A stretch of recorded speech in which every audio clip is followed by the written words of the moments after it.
At saka hindi ako kumakain ng junk foods, guys. For your information, hindi ako kumakain ng junk foods. I only eat mga puto. Ayan, so mga ganitong food, mga bihon, bread. Ayan, mahilig ako sa barbecue, yeah, sometimes. Not always.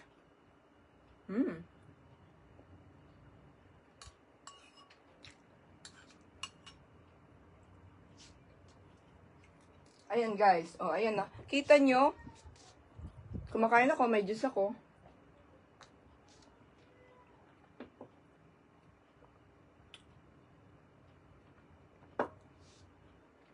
Uubusin ko na siya ilagay dito.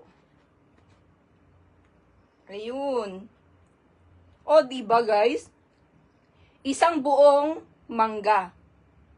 Sa isang shake na ganito.